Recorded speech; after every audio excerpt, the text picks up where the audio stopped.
Welcome back. Today we're going to talk about Dr. Jekyll y el Hombre Lobo, which is the 5th, possibly 6th, Hombre Lobo Spanish Paul Naschy werewolf film. If you don't know about this series, I have done 3 videos that cover 4 of the movies in this series. This is the 5th movie in the series, although if you look on the internet, there is supposedly a lost film that no one has ever seen ever because it never got fully made. But we're not going to count that. So there are 11 films in this series. This is the 5th. The 4th one was quite popular. That was El Hombre Lobo y... Actually, it was called El Noche de Valpurgis, but the English title was The Wolfman versus the Vampire Woman or something like that. Anyway, that one was good. That one, I got a video for it, so you can go look it up. But that one kind of like exploded Spanish horror. And I was looking forward, and there are a whole bunch of Spanish horror films coming up in 72, 73, 74. We haven't had a whole lot up to this point besides these Hombre Lobo entries. Besides that, I think Jesus Franco did Dracula. Got a video for that. Jesus Franco did a few movies in the 60s and a couple in 1970.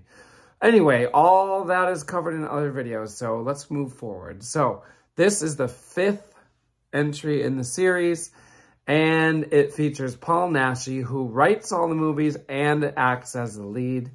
More about that in previous videos, but here we have a newlywed English couple, and they're going to go on their honeymoon in Transylvania, because apparently the husband is from Transylvania.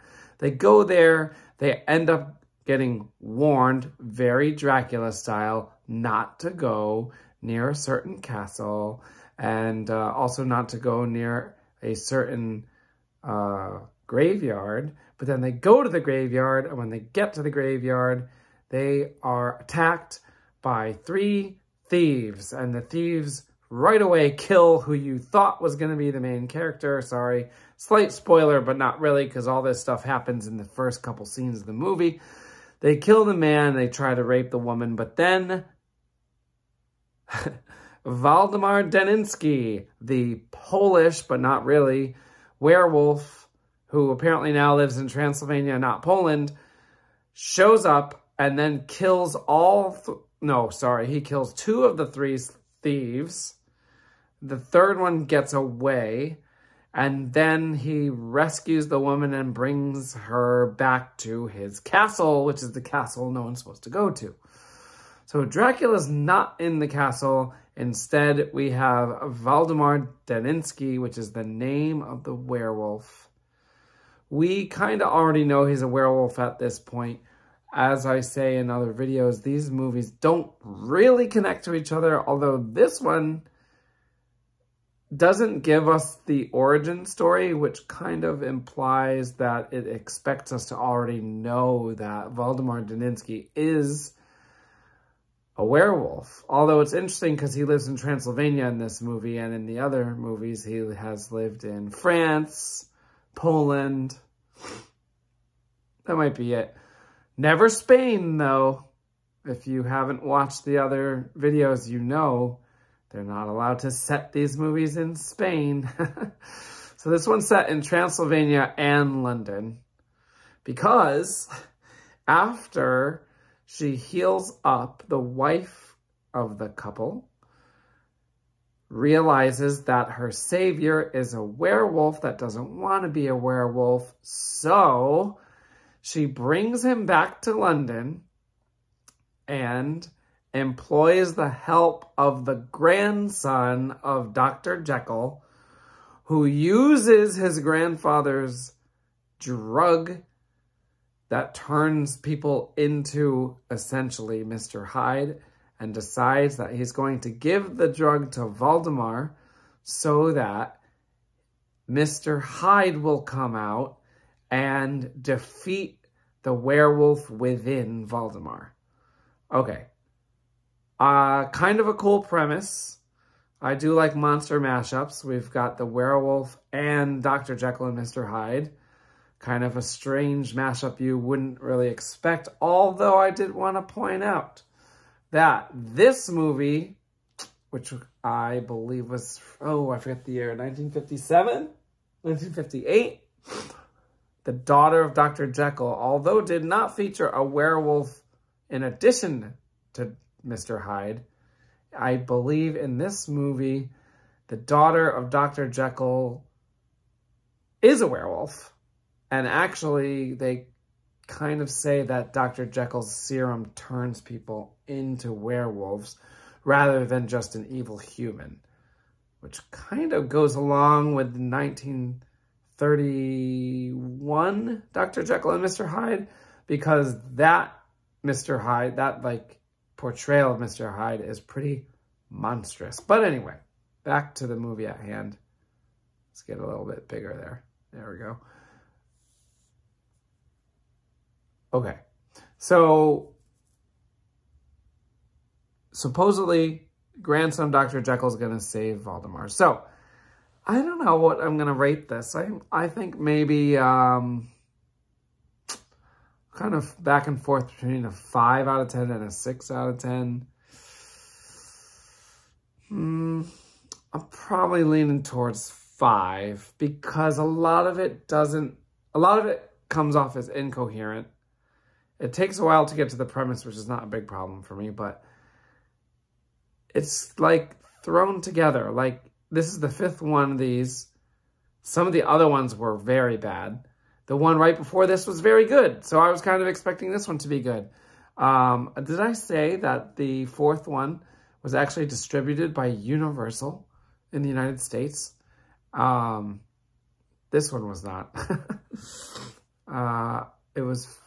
I forget who distributed it, but it was a very small company. Oh, speaking of, the company that produced it is mostly known for producing The Good, the Bad, and the Ugly, and for a few dollars more, Sergio Leone classic spaghetti westerns. Those spaghetti westerns were Italian-Spanish co-productions. Haven't seen them yet, gonna be honest. Although I want to, I just haven't gotten to them yet. Mid-60s spaghetti westerns.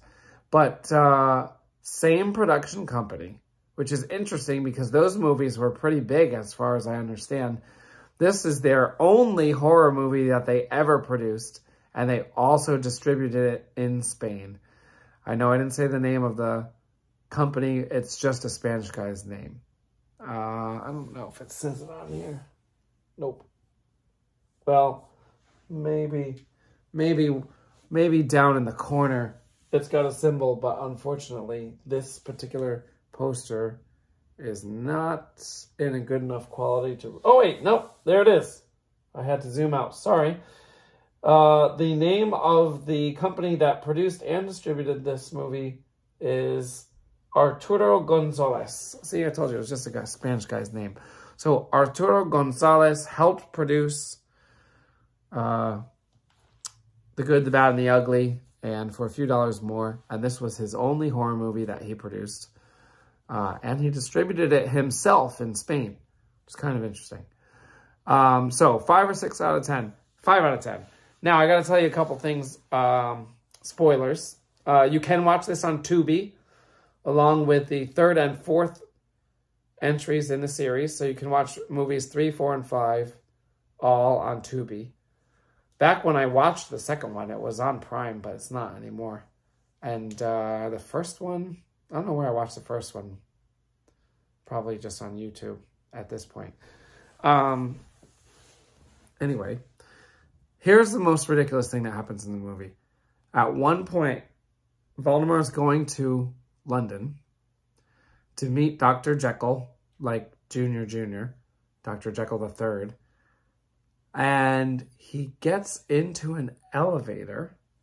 And when he gets into the elevator, there's a woman in there, and you see these two people in the elevator for about 1 or 2 seconds. And then after 1 or 2 seconds, the elevator kind of shakes a little bit and stops. And then 1 second later, you see 3 people who are never in the movie before or after saying how these people have been stuck in the elevator for 2 hours. I actually had to rewind and watch again because I thought maybe I wasn't paying attention. Nope, that's the cut. It cuts from walking in the elevator and it's stopping. 2 seconds later, they say he's been in the elevator for 2 hours. Then it goes back to him being in the elevator. And because he's been in there for 2 hours, now he's turning into a werewolf. And then he turns into a werewolf, kills the woman who is in the elevator with him. And then immediately after that, the elevator is working again. It opens up. He runs out of the building, runs onto the street in London, kills a random woman on the street, and then like runs around the corner, and it immediately cuts to him, not a werewolf, totally back to being human, sitting on Dr. Jekyll's couch and saying, "Can you help me, doctor?" That is the most chaotically fast-paced sequence of events I've ever seen in any movie ever.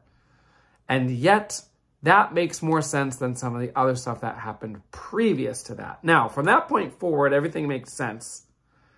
And it might have been my attention span. The first half of the movie was so hard to follow that I wonder if I missed something. I mean, I'm pretty sure I understand the whole plot, but like, it was like a little bit boring, and I don't know. It was just like hard to follow. Then after that, I kind of like locked in. I think I realized like, you better pay attention to this or else you're going to finish the movie and end up having to watch it a second time. Anyway, basically, similar to the other Voldemort movies, when he's a werewolf, he's killing people, innocent people. He doesn't want to. He wakes up and he feels remorse. I don't know who decided that becoming Mr. Hyde would make him not a werewolf anymore, because that doesn't work. He becomes Mr. Hyde, has a few scenes of acting like Mr. Hyde, then changes back to Voldemort, and then immediately changes into a werewolf. So, I don't know. Movie is kind of a mess. There are 6 more of these to do, but none of them in 1972. The next one comes out in 1973. So, probably won't see that for at least a year. But when I do, I hope it is more coherent than this one. So that's it. Paul Naschy, a.k.a. Jacinto Molina. Definitely classic Spanish dude. Spanish horror icon. I'm definitely interested in watching everything he does, even if a lot of it isn't that great. And shout out to Jacinto Molina's son, who follows this page. Sorry that I'm not saying this one is as great as most of the other ones, but your dad is awesome. Everybody, thanks for watching. Feel free to like and follow if you haven't already. And I will see you next time.